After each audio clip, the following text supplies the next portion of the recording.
Hello दोस्तों, welcome to this video. दोस्तों, आज की ये वीडियो है TDS on purchase of immovable property.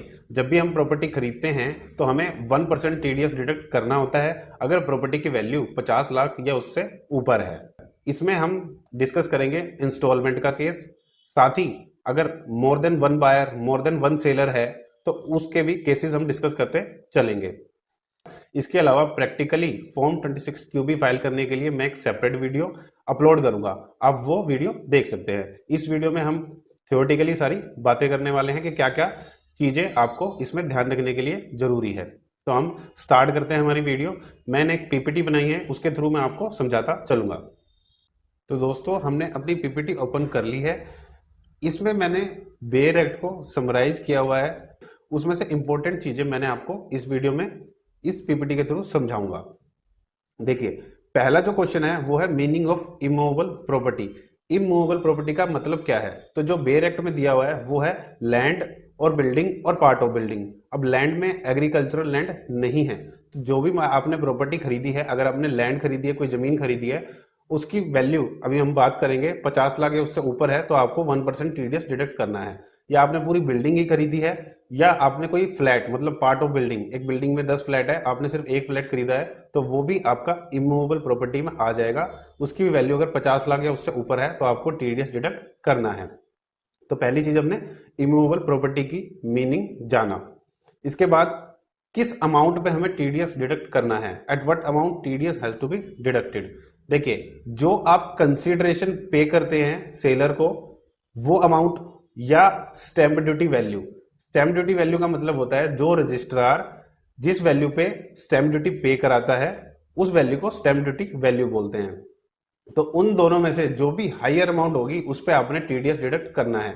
मान लीजिए आपकी जो कंसिडरेशन आप पे कर रहे हो सेलर को वो है 52 लैक्स, बट लेकिन उस प्रॉपर्टी की जो सर्कल रेट है, जो कि रजिस्ट्रार चेक करके उसका वैल्यू करता है और उस पर स्टैंप ड्यूटी पे कराता है, वो है 60 लाख का। तो आपको जो टीडीएस डिडक्ट करना है वो 60 लाख पे डिडक्ट करना है, ना कि 52 लाख पे। आपको उसको 52 ही लाख देने हैं सेलर को, बट लेकिन टीडीएस डिडक्ट करने के लिए 60 लाख की वैल्यू आप लेंगे। 60 लाख का 1% आप टीडीएस डिडक्ट करेंगे। इसके बाद जो आता है वो है whether 10 number has to be taken for TDS deduction. देखिए, जब भी हम टीडीएस डिडक्ट करते हैं या टीसीएस कलेक्ट करते हैं अंडर इनकम टैक्स, तो आपको एक 10 नंबर अलॉट होता है, एक 10 नंबर लेना पड़ता है। बट लेकिन इस सेक्शन में टीडीएस डिडक्ट करने के लिए, प्रॉपर्टी का टीडीएस डिडक्ट करने के लिए आपको 10 नंबर लेने की रिक्वायरमेंट नहीं है। आप सिर्फ एक फॉर्म 26 क्यूबी फिल करके आप अपना ये कंप्लायंस पूरा कर सकते हैं। अब इसी में एक चीज रह गई है, जो कंसिडरेशन जो आप पे कर रहे हैं, जो 52 लाख का कंसिडरेशन हमने एग्जांपल में लिया, उसमें क्या क्या इंक्लूड होगा। देखिए, बेयर एक्ट में क्या लिखा हुआ है, वो ये लिखा हुआ है कि consideration for transfer of any immovable property. ये बेयर एक्ट का सेक्शन मैं आपको डिस्क्रिप्शन में दे दूंगा, आप वहां से क्लिक करके अगर पढ़ना चाहें तो इस बेयर एक्ट को पढ़ सकते हैं।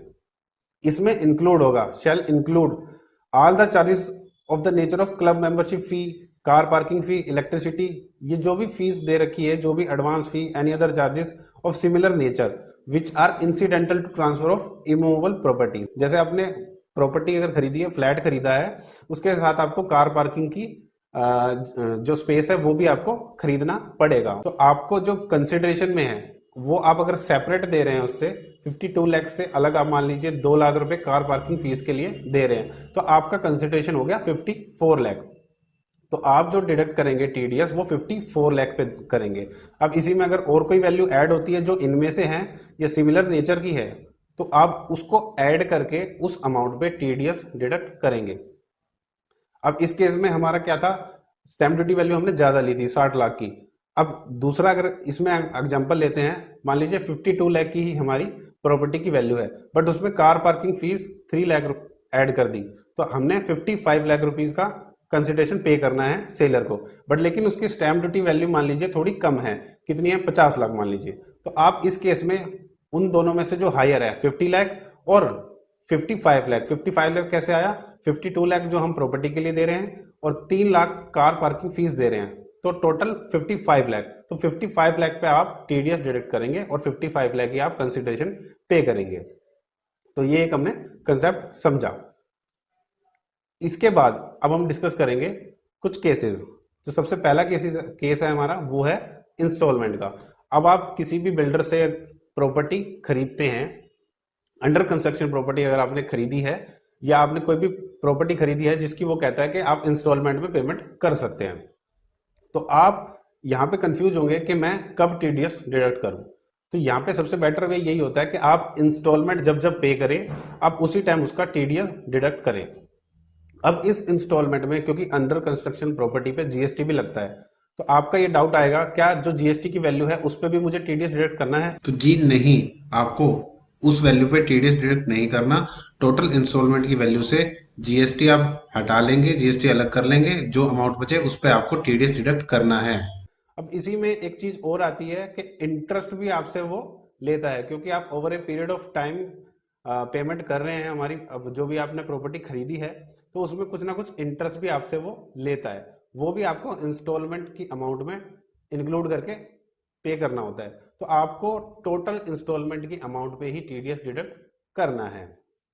तो ये हमारा इंस्टॉलमेंट का केस हुआ। इसके बाद हम चलते हैं केस 2 पे। अब क्या होता है, जब आप प्रॉपर्टी खरीद रहे हैं, मान लीजिए मैं प्रॉपर्टी खरीद रहा हूँ और जो सामने सेलर है, मैं अकेला प्रॉपर्टी खरीद रहा हूँ और वो सेलर जो प्रॉपर्टी है वो भी उसी के सिर्फ उसी के नाम है और मैं भी अपने नाम पे ही, मेरे साथ कोई बंदा नहीं है जिसके साथ मैं मिलकर प्रॉपर्टी खरीद रहा हूँ। तो मेरे को फॉर्म 26 क्यूबी जो टीडीएस डिडक्ट करने का फाइल करने का होता है वो एक ही फाइल करना है उस सेलर के रिस्पेक्ट में। तो ये हमारा पहला केस हुआ। ये केस जो हम बोलते हैं वो है वन बायर वन सेलर, एक ही सेलर है और एक ही परचेजर है, एक ही बायर है।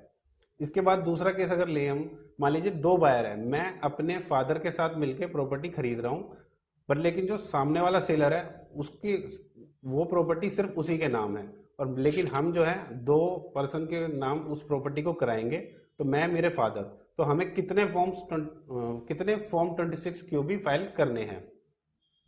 तो यहाँ पे हमें दो फॉर्म 26 क्यूबी फाइल करने हैं।